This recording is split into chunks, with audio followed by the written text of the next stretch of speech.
Hey everyone, this is Stevie Richards. I'm here to tell you don't necessarily need all this equipment to get in the best shape of your life. All you need is this, a resistance band. I'm so proud to offer the 12-week resistance band training program, the most affordable, accessible workout program out there. And what do I mean by accessible? You can do it anywhere. And by anywhere, I mean anywhere. The 12-week resistance band training program also offers full overview videos, instructions for each and every exercise, as well as modifications for those exercises. We also offer an amazing support community through a closed Facebook group created by the users of the 12-week resistance band training program, as well as direct email support with me. So join all the other inspirational stories and testimonials and get the 12-week resistance band training program. And remember, if you have any questions, feel free to email me, StevieRichardsFitness@gmail.com. Thank you. God bless you. And remember, I'm here every step of the way to help you through this fitness journey.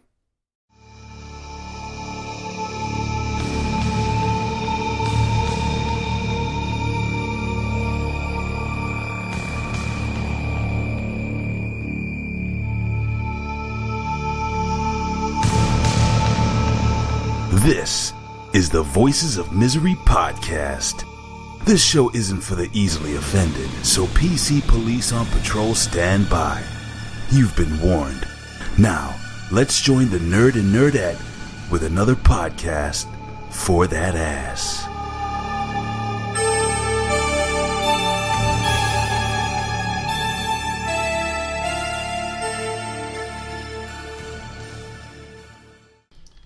Ladies and gentlemen, welcome back to the Voice of Misery podcast. I'm giddy right now. I'm very nervous because our guest is one of my personal favorite people, basically. I've been listening to his show for a while. He's the proprietor of the brand.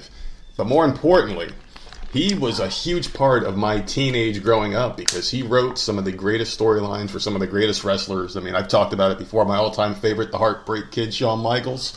Him and Vince Russo here, very tight.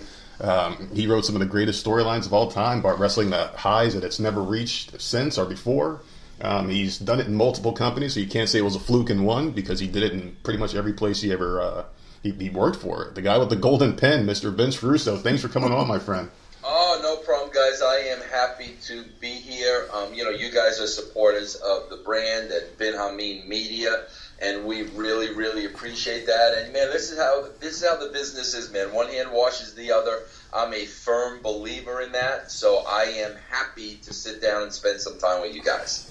And I do apologize for not being able to put the video up because you were ribbing us a little bit about not having the video up and saying that we're probably shady-looking individuals. Yeah, well, I still that's still in the back of my mind. I'm asking myself, are they having technical difficulties because I'm talking to two very shady people, and they know once I see them that I will derive at that. So we have to see how this thing goes. All right, so first let's just address the elephant in the room, okay? You have a post on Twitter of you and Chris Jericho, a very recent picture. Are you the person that stole the AEW title? I did not steal the AEW title, but it's funny, bro, because I got the skinny on the whole story from Chris yesterday. He explained to me everything that happened. Bro, it's funny. It's like you said...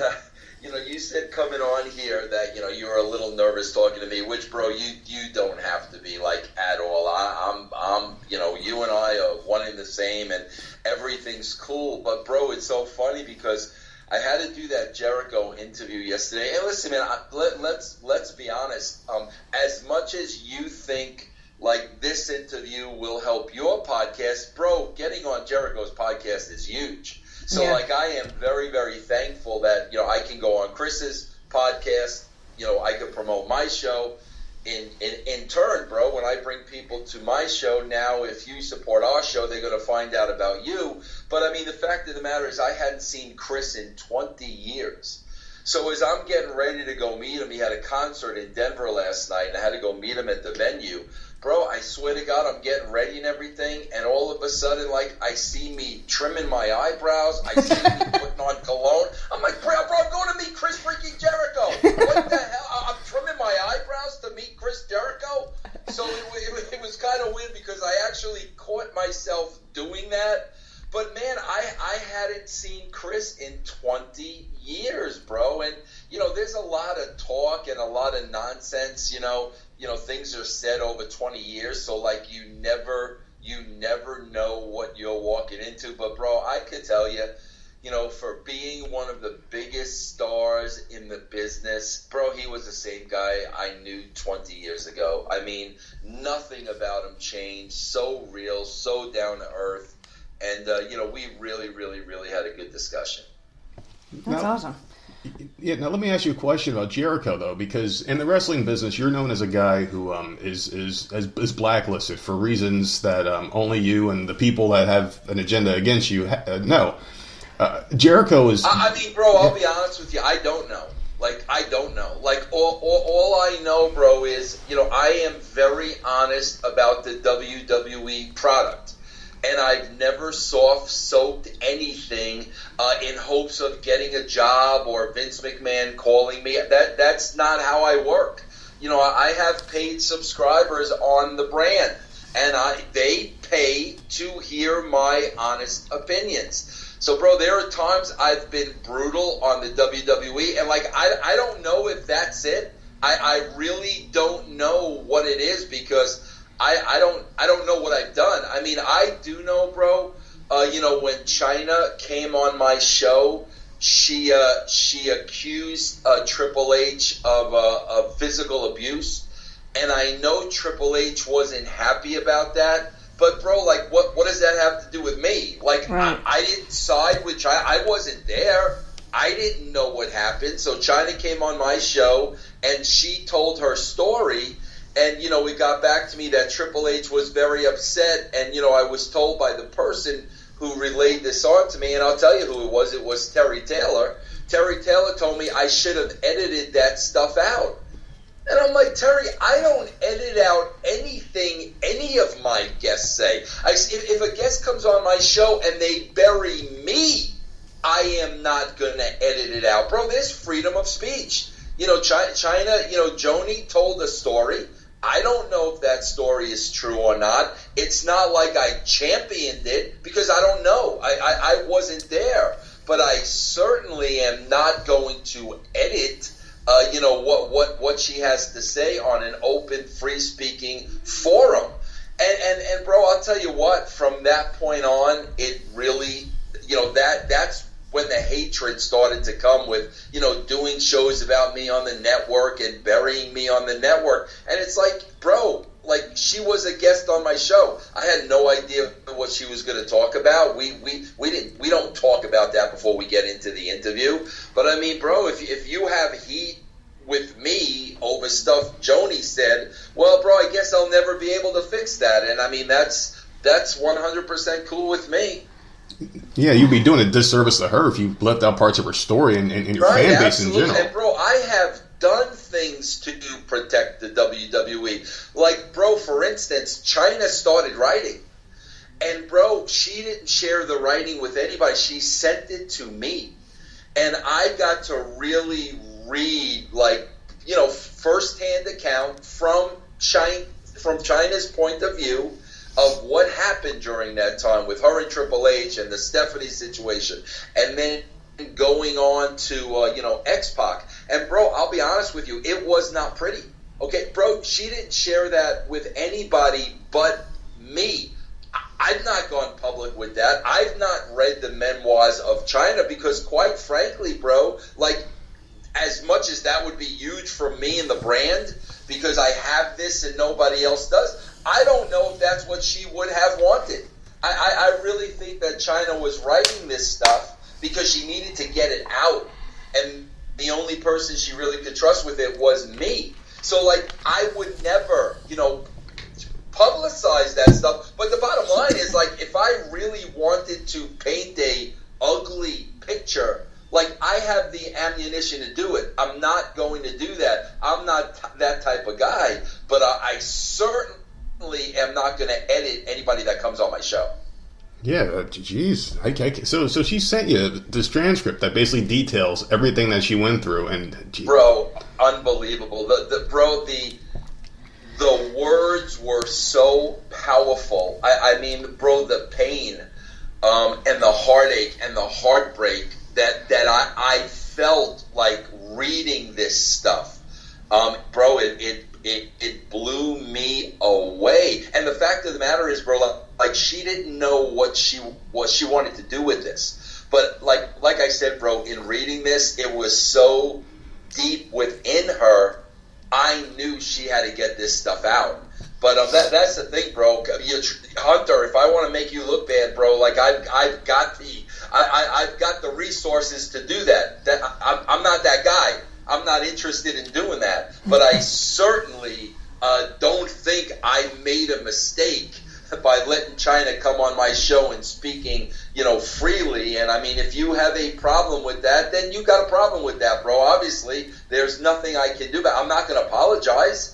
I mean, bro, freaking Dave Meltzer can come on my show tomorrow and bury me. I'm not going to edit it. I don't do that, bro. I don't think Meltzer has the ammunition to bury anybody. That guy's got more skeletons in his closet than just about anybody, from what I'm told. Bro, I agree.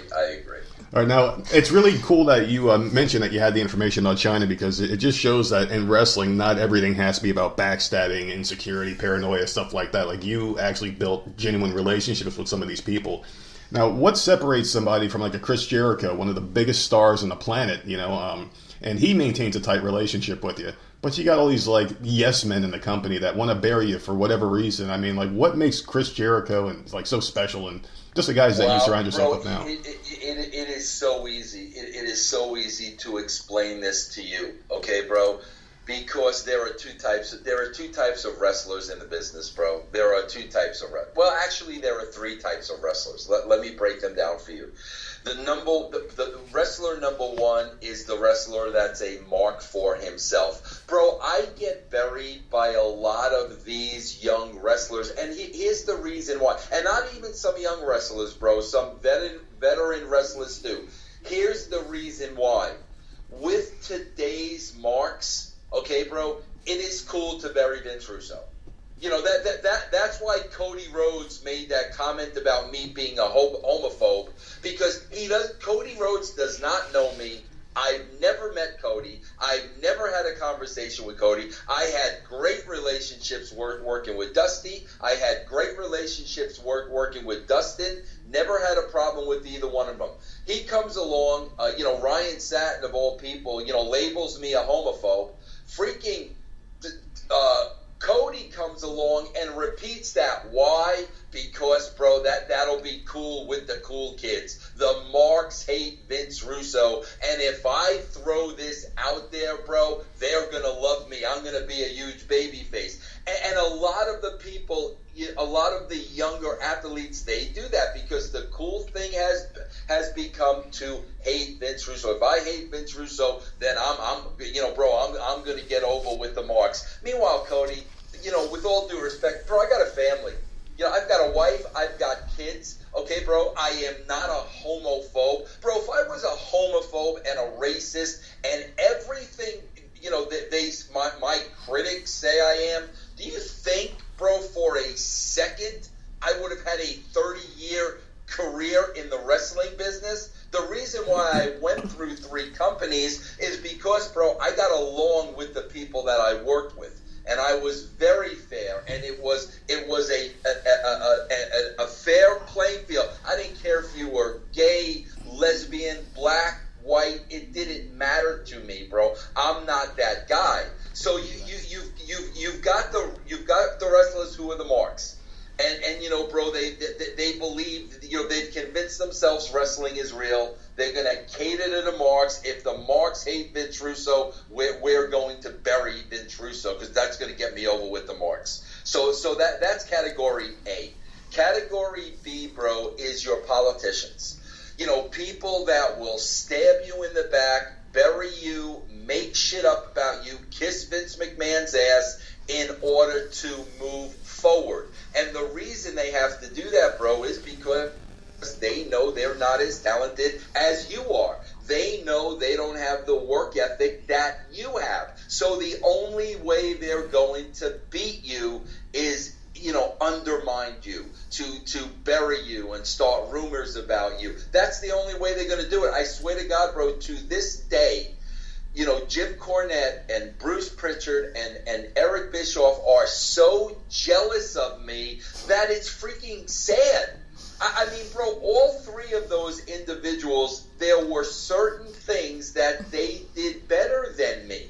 Jim Cornette, the gift of gab, the mind of this guy, the cutting the promos. I mean, bro, Jim Cornette is really a brilliant individual. Him and Dutch Mantel were two of the smartest guys I ever met. Bro, I give that to Jim Cornette. And like, when it comes to, just thinking off the top of his head, being quick lip, just some of the things that come out of his mouth are brilliant. Like, those are qualities and traits I wish I had. Okay, bro, Eric Bischoff is great in business. I say it all the time. I've put my own businesses out of business. Okay, I suck at business. Bischoff's great at that. Bruce Pritchard is a great storyteller. I wasn't surprised when his podcast took off. Nobody could tell a story like Bruce Pritchard. Bro, I have no problem saying that. I have no problem giving them props. But, bro, at the end of the day, none of those three guys write a better television show than Vince Russo. Like, I'm sorry, guys, you don't. But you never hear one of them say, holy shit, bro, Vince really knew how to write a television show. Vince really knew how to craft stories. Vince really knew how to get characters over. Bro, you never hear any one of them say that, which to me is freaking sad. I mean, guys, the numbers are there. There's a reason why I was put in that spot. Okay, bro, that's one thing that I did better than you. So what? There are things that you do better than me. And I have no problem saying that. But it's the jealousy that, I mean, my God, bro, 20 years later, weekly, trying to, bury, my accomplishments and my legacy. Bro, you'll never bury my accomplishments and legacy because those numbers will never go away. You can say whatever you want. We know the WWE's before before Vince Russo and Ed Ferrara, and you know them after. Like, that's not ever going to go away. So you can talk till you're blue in the face, bro. You could bury me. I'm this, I'm that, I'm everything else. Bro, those numbers are never going to go away, and that's what drives them crazy. Then, bro, so those are your politicians. Bro, here's a great story I just read today. This is how it works. People think I bullshit. No, guys, I don't bullshit. This is how it works. Bro, I had a laugh today. I was reading a story on Wrestling Inc., and I was reading how, first of all, Eric Bischoff hired a writer from Sons of Anarchy. I saw that. Now, bro, if you know Eric, bro, he was a mark for that television show because in Eric's mind, like, Eric is a biker. He used to do the, bro, what is that thing that they... The DOA, wasn't it the Disciples of Apocalypse or something like that? He was in some biker group. What's that rally that they go to, every year? It's in, what's the name of it? But we have one here called Bike Week. He's a biker. So, like, Eric loved the show. Eric was a mark for Sons of Anarchy. All right, bro, so what does Eric do? Deep down inside, Eric knows, bro, I'm not a writer. I don't know how to write. Like, he knows that, bro. So he has to hire a guy. He's a mark for Sons of Anarchy. He hires this guy from Sons of Anarchy. Fine, bro, no problem, okay?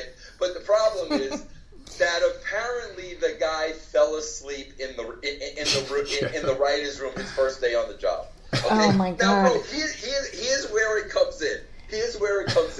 Bro, who ratted the guy out?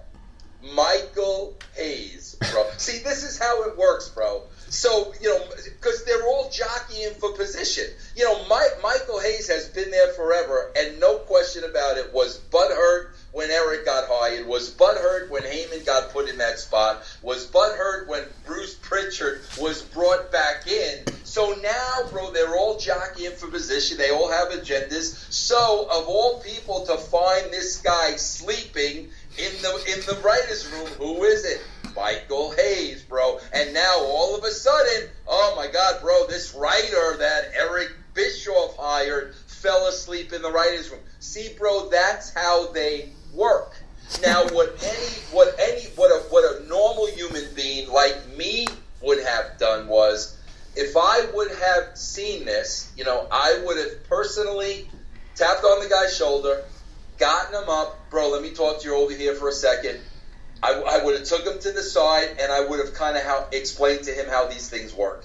And like, bro, you can't do this. Like, you can't, like, man, if you feel you're fading, go get a cup of coffee, go outside, get some fresh air, whatever you have to do. Bro, nobody would have ever known about it. But how it works there is, now Michael Hayes is jealous of the position of Eric Bischoff. Eric Bischoff hired this guy. Michael Hayes sees the guy that Eric Bischoff hired sleeping in the writer's room. And, of course, Michael Hayes is going to make sure everybody finds out about that. That's how it works. Wow. And, bro, the third part is, and I'm sorry to be long-winded, but no, that's I never fine. really talk about these things. The third part is, bro, the businessman. Okay, bro? The person who is in the wrestling business to make money. Bro, they could be in any business. They could be working for Apple. They're businessmen. They're in the business to make money. Rock was in the business to make money.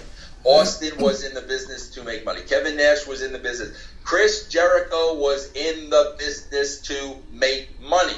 So when Chris Jericho looks at a Vince Russo, Chris Jericho knows Vince Russo helped me make money.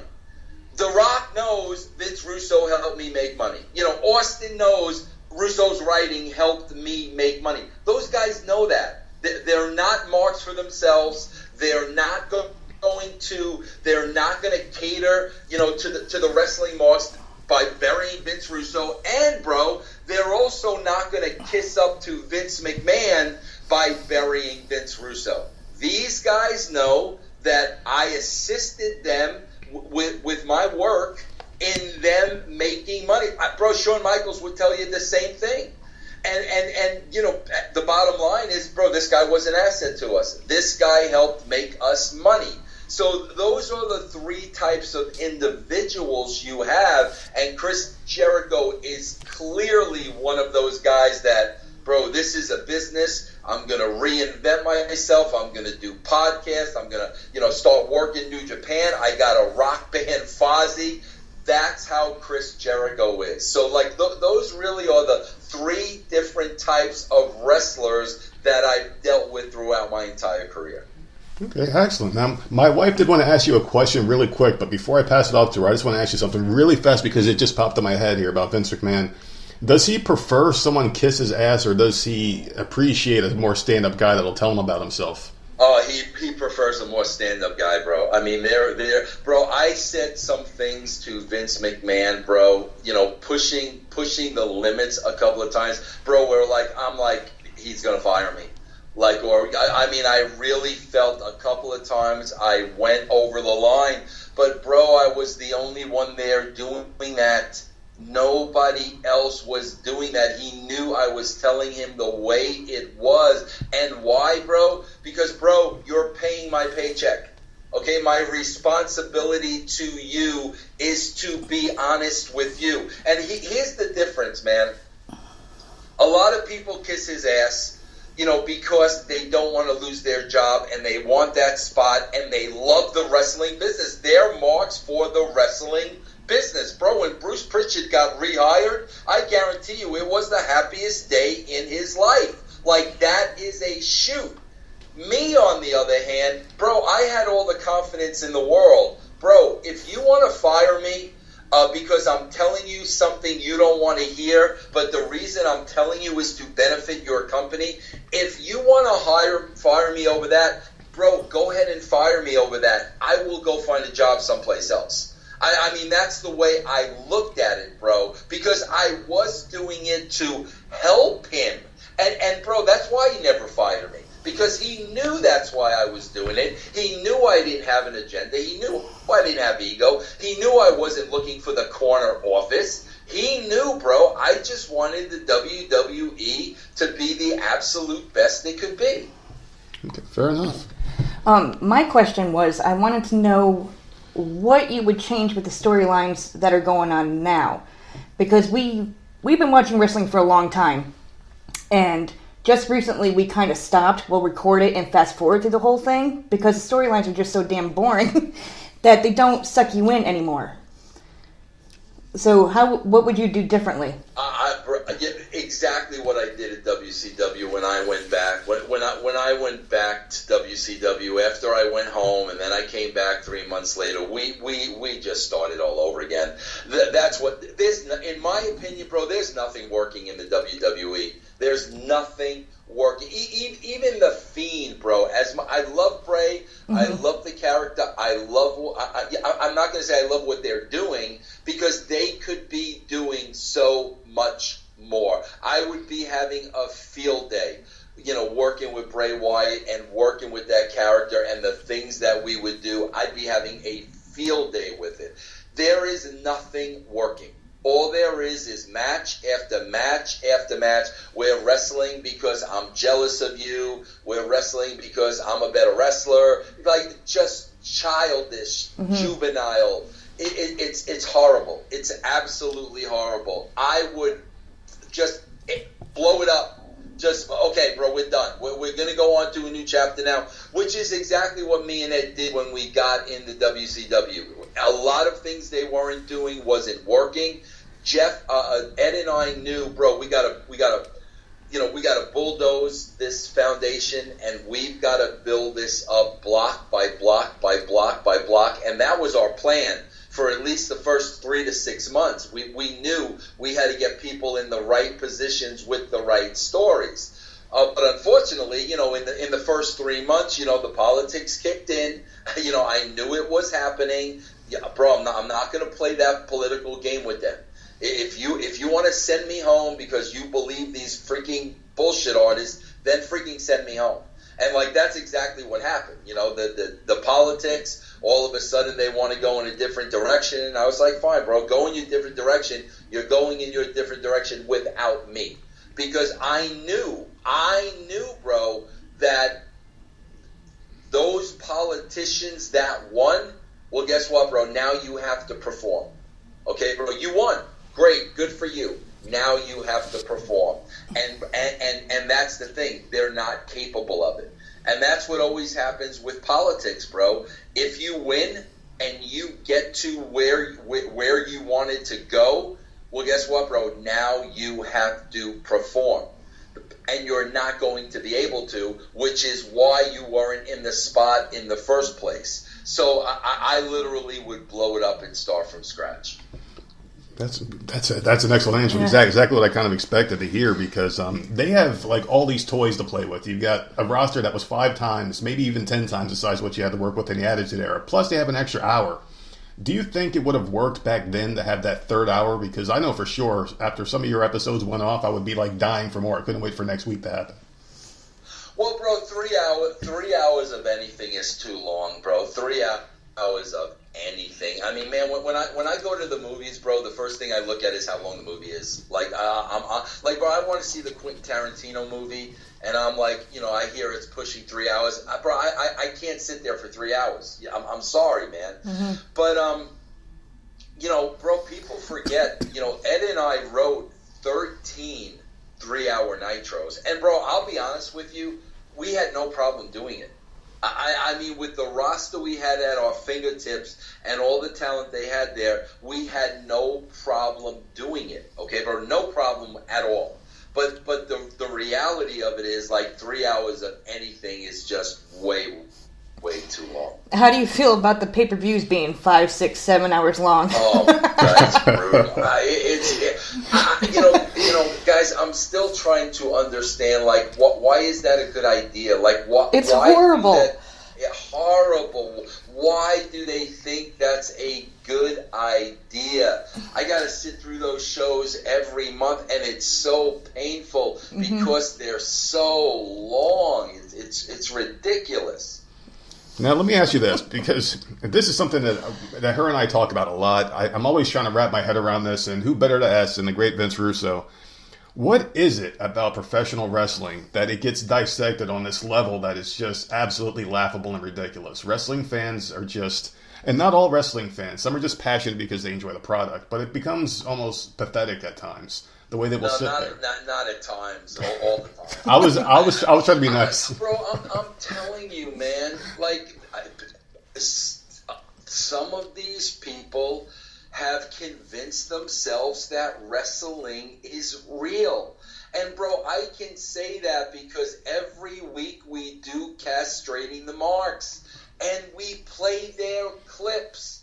And, bro, for the last 2 years, I've been hearing Keller and Meltzer and Alvarez and Johnson and all these guys, bro, for the last 2 years, every week. And when you listen to them, bro, they've convinced themselves that this is real.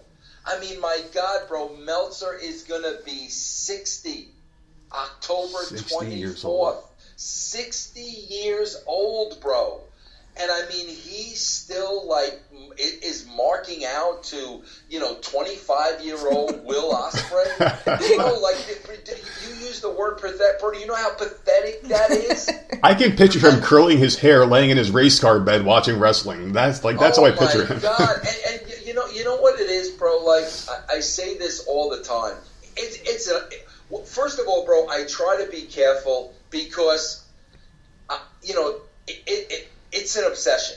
Okay, it's an obsession. I don't know if it's borderline OCD or I don't know if it is OCD because I have never in my entire life been obsessed with anything to that degree.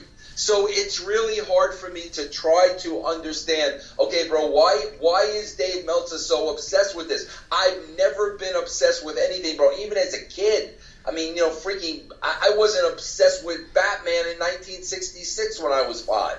I've never been obsessed in that level. And it's bro, like, I was reading the other day, bro, life expectancy for a man is 76 years old. Meltzer's going to be 60. And I'm like, bro, you really want to be doing this your last 16 years? Like, watching wrestling 20 hours a day and, giving fake matches stars? Like, you really want to be doing that your last 16 years on this planet? It blows my mind, bro. Oh, God. Just hearing it out loud, it's even more pitiful just to hear about it. No, bro, that's why I said, hey, listen, man, I'm 58, okay? My birthday's in January. Bro, I have already declared when I turn 60 years old, I am never, ever talking about wrestling again. I am never watching wrestling again. I am eliminating it from my life. Now, the brand will continue, and I might have other people that watch the shows and talk about wrestling. Bro, when I turn 60 years old and I'm at the tail end, I am not spending 1 second of my time associating with wrestling. And man, bro, pathetic. I mean, it's I don't know if it's pathetic or it's just sad. It's just very sad. I mean, bro, he was telling the story the other day. I don't know if you guys heard the show or not. Bro, it's 3:30 in the morning, and he was watching G1 or whatever the hell it was. Bro, He was in his living room yelling and screaming at 3:30 in the morning. He woke up his son, and his son came out and was like, "What's wrong with you?" Oh my God, like, bro, like that. As a dad, I would be so freaking embarrassed, man. The only time I yell at the TV is when my New York Giants are getting blown out, and I hope that doesn't happen this year. Giants. Yeah, I'm a big Giants fan, Oh, that makes two of us in this room. She hates the Giants because there's this level of anger, and I do feel almost Meltzerish, where I'm screaming. Things start getting thrown. Yeah. Oh, yeah. Giants, no good in this house, man. They haven't been good for a while. But here's the difference. The Giants are real. Yeah, exactly. Yeah, that's true. That's the freaking difference. The Giants are real. So it's like, bro, these fights are fake. Like, they're play fighting. Like when you fought in your room when you were. That's what they're doing, bro. When you're 60 years old and you're obsessed with grown men play fighting, man, there's something not right. Now, what is it about wrestling, though? Because, like, movies don't get dissected this much. And, like, people will go out there and they will dissect every single move that wrestlers do within a match. They give them star ratings, and it's like, these guys are fake fighting. They have to know that it's not real. Why do they take it to that extreme? What is it about their psyche? Bro, I do think this? when you look at all these guys, and bro, like, you can look at them and know. You can look at them and know. Bro, these were the guys that were bullied in school. And I'm not saying that as a joke. These were the guys, bro, that were sitting alone by themselves at the cafeteria table. These were the guys that weren't associated, with the, with the heads or the jocks. Like, these were the nerds. And bro, these people were picked on. They were bullied. You can tell by looking at them. And then, bro, while they're going through that, they latch on to wrestling. Okay, bro, that becomes, wrestling becomes their safe haven. All of a sudden, bro, here's the difference, man. Here's where they go off the edge. You're a Giants fan, bro. I'm a Giants fan. I'm a music fan. I mean, there are bands that I like. There are actors I like. But the key word is fan. Okay, bro, I know my place as a fan. In their minds, bro, they watch so much wrestling because they don't have a social life. They don't have a girlfriend. And they become obsessed with this wrestling, and all of a sudden, bro, in their minds, they are now experts in the field. Now, bro, you got a guy like Dave Meltzer, and for whatever reason, other nerds start valuing the opinion of the head nerd. Now, all of a sudden, bro, they're all sitting with him at the lunch table in that cafeteria, bro. Now they're all looking to him to get the 5 stars. Like, bro, he has almost become like the cult leader. So with that now, bro, they become empowered. And I think that's really what has happened, bro, to a lot of these guys. Bro, there isn't a big baseball fan than me on the planet, all right? I watch MLB Network every single day. And, bro, I am in awe. I am in awe by the knowledge of the former players. Like, bro, I could listen to John Smoltz talk all freaking day. I am in awe. I listen to them. I'm still learning more about the game. Bro, the equivalent would be like what they do to me. Bro, I was there. I did that. I worked for 3 different companies.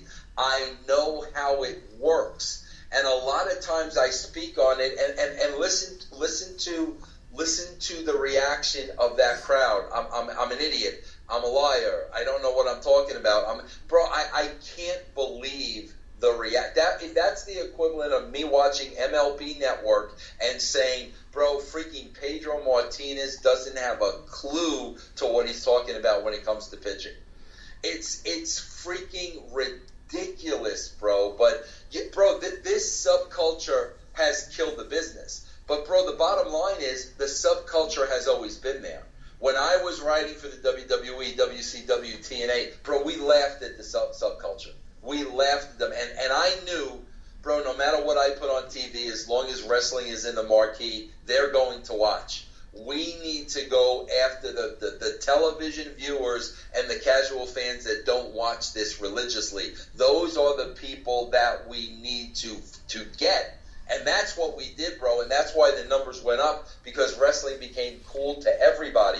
Bro, I never in my life thought I would see the WWE cater to this fan base. Never in my life.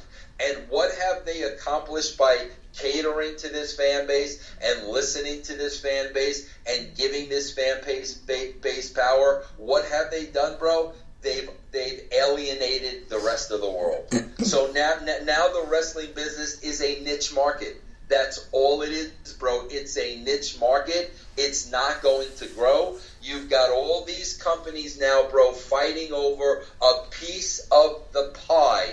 And that's because somewhere along the lines, somebody at the WWE made the decision to start listening to the loudest voice but the smallest minority, which was a major error in the marketing of the product. Okay, now let me ask you this: what do you think is worse? Do you think the guys behind the curtain that are marks, like the Jim Cornettes that threaten physical harm over something so stupid as wrestling, are people like Dave Meltzer that go ahead and expose the secrets? It's both, bro. It's both. It's the marks and it's the wrestling bubble, bro. It's both. It is absolutely both, bro. I am not a wrestling fan. I watch wrestling because it's my job. I've built a nice little brand, between Patreon and Twitch and the Realm Network. I do really well. I got a very, very loyal fan base. Bro, I am not a wrestling fan. I hate watching the product. I don't enjoy the product. And it's a combination of the marks and who the crowd is and who their audience is and the people in the wrestling bubble that just keep regurgitating the same stuff over and over and over again. Bro, I always used to say, man, when we used to write the show, bro, the worst thing you can do is insult the intelligence of your audience, man. That is the worst thing you could do. Bro, I'm embarrassed. I'm literally embarrassed when I watch those shows. Why do they take certain people like either John Cena or Roman Reigns and just kind of shove them down our throats over and over and over again to the point where you're sick of seeing them? You don't even want to see them come out anymore. Like, why do they do that? When we wrote the show, bro, like, we let it organically happen. If the characters are well defined, the storylines will create themselves. It will organically happen. And bro, you let the numbers dictate. You let the numbers dictate and the fans dictate what direction you're going into. You literally let the numbers and the fan response write the show. That's what you do, bro. You go with the flow. The show will organically write itself if you really have clear, defined characters reacting off of each other. No doubt about it. They're back to, Vince McMahon doing it his way. By God, John Cena is going to be a babyface. Yeah. By God, Roman Reigns is going to be a babyface. Bro, if I'm writing Raw, and you can go back a couple of years, bro, the Royal Rumble in Philadelphia, when freaking Reigns went there, bro, they already knew what the crowd response was going to be from the Philly crowd. They already knew. How did they already knew, bro? Because they had The Rock there. They had The Rock there to try to endorse Roman. Even with The Rock there, that crowd booed him out of the building. Right. Now, bro, if I'm writing that show and I'm listening to this, I'm getting on my headsets, I'm buzzing the referee, and I'm telling the referee, tell Roman to get up to the second rope, and double bird the crowd. Mm-hmm. That's what I'm doing, because you know why? That's what Roman Reigns would have done. That's what Roman Reigns would have done. Roman Reigns, in his mind, would have said, you want to boo me out of the building? I just busted my ass in this match. You want to boo me out of this building? Well, F you. That's what anybody in that spot. Now, see, that would have been entertaining to watch. I would have loved that. I would have clapped. Would have done it. Anybody in that spot would have done that. But bro, the minute the writers left the WWE, they went right back to baby faces and heels. Now, you would think with a business as large as theirs, why would you hire 40-plus writers for each show when you could just hire two guys to get better results? You mean, the numbers just don't make sense when you think about it. You guys had more success, bro. It was when we were at the height. It was two guys, bro. It was me and Ed sitting across from each other, writing every single segment of every show, and then bringing it to Vince. That was it, bro. That was the writing process. Nobody else was involved. Now, how was your wife's reaction to you being on the road all the time? I mean, bro, she let me do my thing. She let me do my thing. But the fact of the matter is, my wife was raising. She was a single parent, man. She was raising. She was raising 3 kids by herself. I was so driven to be the absolute best that I could be, and I probably took my family for granted in the process. I would never do it again. I mean, bro, that's why I look at guys like Bischoff and Bruce and those guys, like, going back at our age, like, are you out of your freaking mind? Never in a million years, bro, would I ever, especially at my age, put myself in that position again. So the good thing is, bro, with me, like, I learned from my mistakes. I mean, 100%, I learned the hard way. What's really important in life, what really, really matters, I learned the hard way. But, man, it was not easy on my wife. Now, do you have any other regrets besides being on the road all the time? Like anything you would change about your career or anything like that? Yeah, bro, I wish, but I couldn't have changed this because it's just me. So I could not have changed this. I just, bro, whatever I do, I always strive to be the best at it. And what happens is, bro, that leads to, tunnel vision. Like you're so focused on one thing that you might be forgetting the things in the background that are really important. And I've been that way my whole life, bro. Listen, when I owned my video stores, I worked my ass off, bro. I wanted to have the best video store. When I wrote Raw, I wanted to write the best show I could. Bro, when I podcast, I want to do...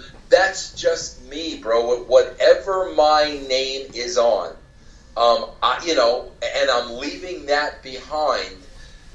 Bro, I just take great pride in that. And that's just me, bro. I couldn't have changed that if I wanted to. Now, as I get older, I put things in their proper perspective. I know when to walk away from something. I know when to shut the computer off. I know how to do that now. Back then, bro, I was almost, possessed by it. But, like I said, bro, the good news is I've learned.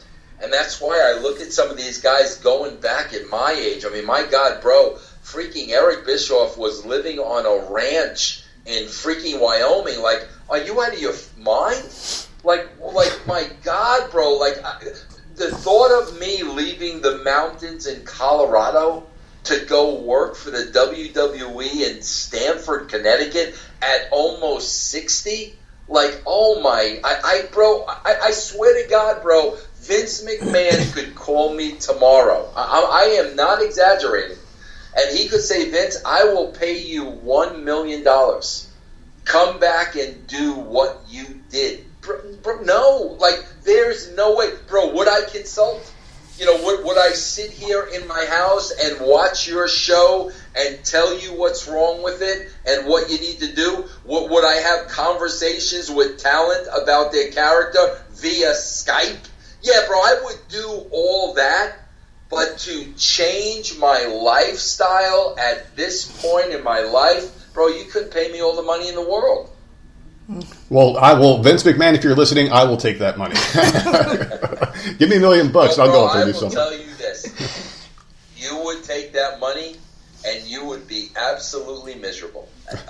I bet, without a shadow of a doubt. All right, let's not talk about wrestling for a minute. Let's talk about Disco Inferno. Why do you hang around that guy? Why do you hang around that guy? Oh, God, bro. Probably out of pity. That's what I was thinking. Probably because I feel sorry for him, because I know he doesn't have many friends, bro. He's always got that sad sack look on his face with those inset eyes and that huge freaking honker. It's probably pity more out of anything. One of these days, we're going to be watching a Royal Rumble, and that Disco Fever song is going to hit, and that arena is going to blow up. I think people miss him. I think people miss Disco Inferno. Bro, I would mark pop that. so huge if that. All right, so can we talk about the brand real quick? Because I know that's your baby. That's the most important thing you got going on right now as far as business goes. You and Jeff Lane have been together for a while. How did that relationship start? Yeah, no, bro, I started doing pyro and ballyhoo like 5 years ago, and he was just really a fan, man. He was a fan of my work at the WWE. He started contributing a little bit at pyro and ballyhoo. And then when I was just kind of ready to blow the thing up, I just called him and I said, listen, man, I know you've been doing a lot of work, this, that, and the other thing. And, he just really started working, more on a full-time basis for the brand. And that's kind of how it started. Okay. Now, something else I did want to ask you about, Vic Venom returning after 20 years away from the business. What can people expect with the return of Vic Venom? I watched the Dave Chappelle stand-up the other night on Netflix, and I was so inspired, bro. I am so sick and tired of not being able to say what I really, really, really, really want to say. I am so tired, bro, of the snowflake landscape and everybody being offended and everybody looking to label you. I am so tired of that.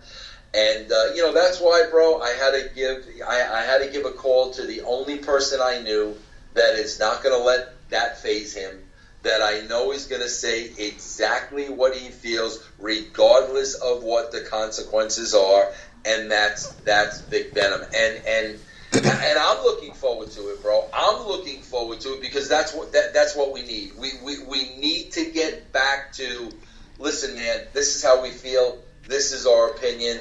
Take it or leave it. Love me or hate me. I don't freaking care. I'm not going to, suppress, the feelings anymore, bro. Whatever I think, I'm going to say, and I think there are a lot of people in for a rude awakening. I'm definitely, for one, looking forward to it. There's one other passion that you have. Probably your most downloaded episode, I'm sure. I think you might have mentioned it once, is when you had Janelle Evans on your show. Now, my wife here is a huge fan of Teen Mom. I watch Teen Mom too. I don't watch Teen Mom OG. Yeah. So, I wanted to ask you what you thought about all the stuff that she's been going through the last few months with the custody and the dog and her husband. I was a big fan of the show, and I don't know how I wound up falling into that world where I interviewed half of them. I don't even know how that happened. But I actually had personal conversations with Janelle, and I swear to God, man, I feel so sorry for her. I mean, this is the classic story of, this is a girl that did not have a father, did not have the love of a father, got raised by her mother, and always looking for that, male influence in her life, which led her to bad boy after bad boy after bad boy. And I mean, my God, like I felt when I was talking to a lot of these girls, like I felt like I was their father. I mean, that Caitlin, like, didn't want to listen to a word I had to say, like the wrestlers today. And like, after my conversation with her, I was like, I just tapped out. I was like, you know what? Like, I'm really trying to help you. Like, and you're having this attitude, and you're trying to get over with your little 16-year-old Teen Mom fans. Screw them. I am trying to help you as a human being. But, like, with Janelle, like, I really, really felt bad for her, and I was very sympathetic. But, bro, there comes a point in your life you got to smarten up. Like, there just comes a point where you, like, okay, you're old enough. Now you have, God, I lost track of how many kids you have. You got to smarten up. You can't keep making the same mistakes over and over and over again. And I mean, I feel that, like, literally she has put herself in a position where, like, she may be, like, in physical harm. And, like, that really concerns me. But it's like, if you don't smarten up, like, there's really nothing else anybody else can do for you. I completely agree with you. I feel like her mother isn't very supportive either, so I don't know where she has to turn. She keeps getting with these horrible, horrible people, and there's nothing she can do.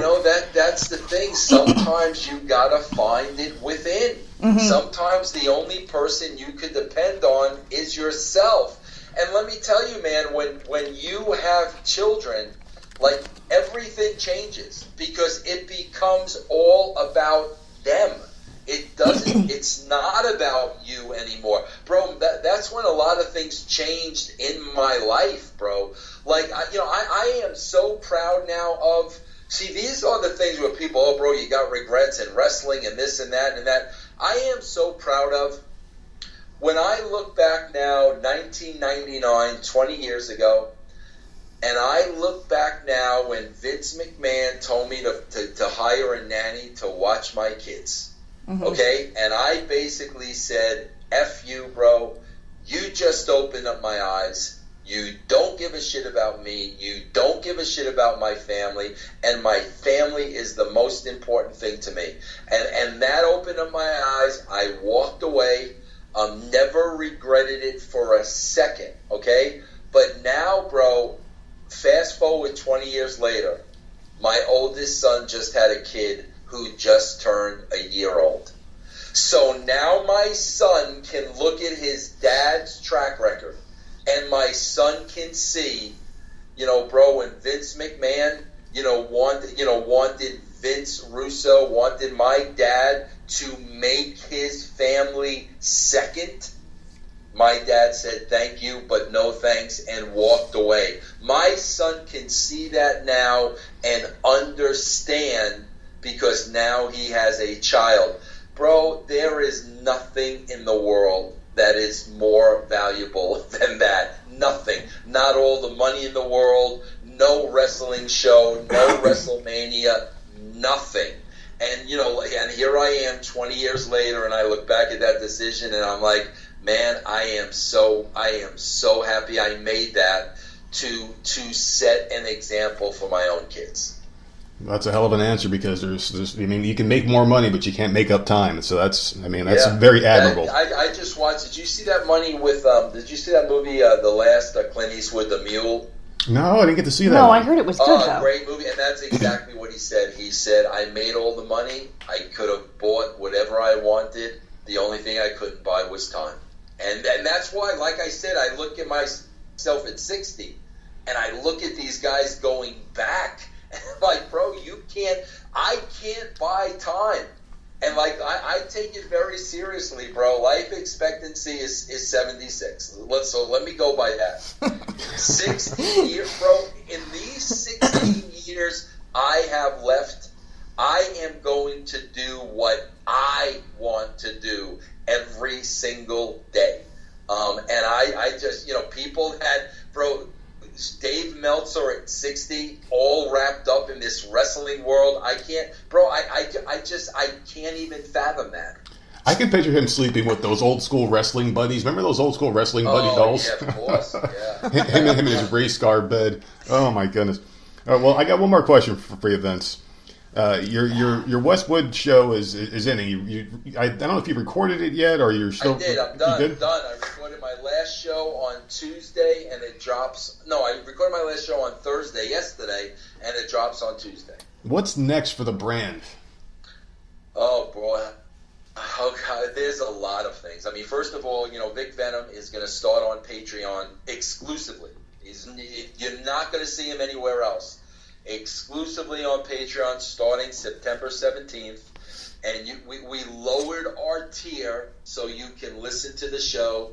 You need to go to patreon.com/Russo TWC. The big news with the brand is starting in October, there's going to be 3 brand new shows. 3 brand new shows. Damn. Those shows are going to be like on a separate tier. They're going to be supplemental. If you want the 3 extra shows, there's going to be a minimal price that you could pay for them to have them. You see, the thing is, like, the brand is less than $1 a week. Okay, I did not want to raise the subscription price. I didn't want to raise it. I want to stay there. I like being able to say you get 12 shows a week for less than $1 a week. So I did not want to raise the price, but with the work of 3 extra shows, I mean, that takes time and that takes money, and I have to pay other people. So rather than raise the price, I'm going to create like a supplemental tier. If you want these 3 shows, you could pay a minimal amount, and you could add them on to your brand subscription. And bro, all 3 shows are like freaking dynamite. I mean, like absolutely dynamite. And I'm gonna wait till Vic debuts on Patreon, and then once he gets settled in, then I will explain to everybody the new shows that are going to be added to the brand, and that's russosbrand.com. Okay.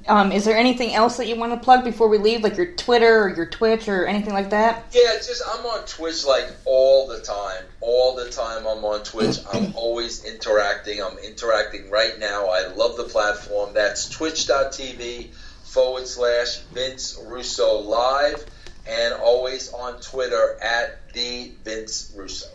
Well, Vince, I just want to say thank you from the bottom of my heart, man. You really provided a lot of entertainment. And seriously, like, I used to wear wrestling shirts to school just because you made it cool to do so. And I really wish you would come back and save at least the Divas division, put them on their own show, give them an hour every week, and let Vince write it. I'd be happy with that. Oh, man, we were talking about that. God, see, that's the thing, the Diva Revolution, this and that.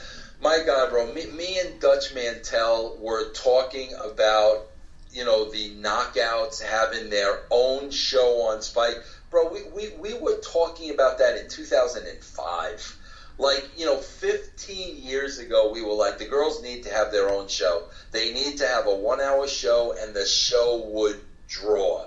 So that's why I hear about, Women's Revolution, this, that. Come on. Like, the Knockouts, at TNA, and as hard as those girls worked, and the numbers those girls were drawing, and, they went from one match on a show to 2 matches per show. I mean, there was a women's revolution a long, long time ago. And, even with the women, man, they're just becoming wrestlers. It's not special anymore. And that isn't on them. At the end of the day, the wrestlers don't write the show. And that's what I say, man. If it was a bad wrestling show, it was on me. And when I say bad wrestling show, I don't mean based on your opinion. I mean based on the numbers. If I wrote a bad wrestling show that did not draw, that is on me. It's not on the performers. It's on me. I just found out something like really interesting, just to put everything in its proper perspective. You guys hear over and over and over and over, to nauseam, Vince Russo killed WCW. There was a book written about it. Vince Russo killed WCW. Vince Russo killed WCW. Vince Russo killed WCW. Well, bro, this past week, Monday Night Raw, under the helm of the genius Paul Heyman, Monday Night Raw dropped in ratings for the 3rd week in a row. Now, bro, when I saw that number, I knew immediately. My last 6 month run at WCW, when I killed the company, my last 6 month run, I knew, bro, there is no way in the world the ratings drop 3 weeks in a row. There is absolutely no way in the world. So what did I do, bro? I went back to the ratings history. I did a little research online. My last 6 months at WCW, never once did the ratings go down 3 weeks in a row, ever. The most the ratings ever went down was 2 weeks, and then they would come back the next week. So literally under the pen of Paul Heyman, 3 weeks in a row now, the ratings have gone down. So I have to ask the question, is Paul Heyman killing the WWE?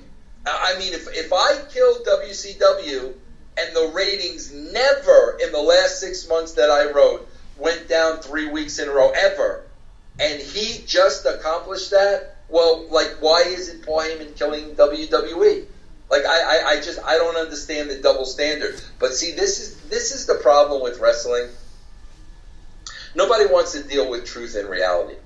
Nobody wants to deal with truth and reality. What they want to deal with, bro, is excuses.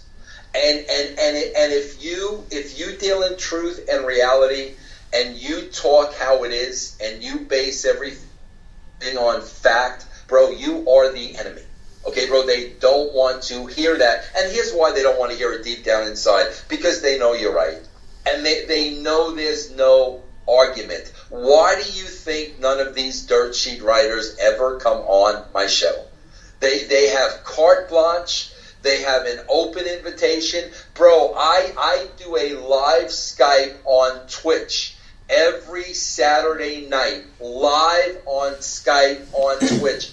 Anybody can call in and say whatever they want. Why do you think nobody comes face to face? They don't come face to face, bro, because when you look at numbers, there is no argument.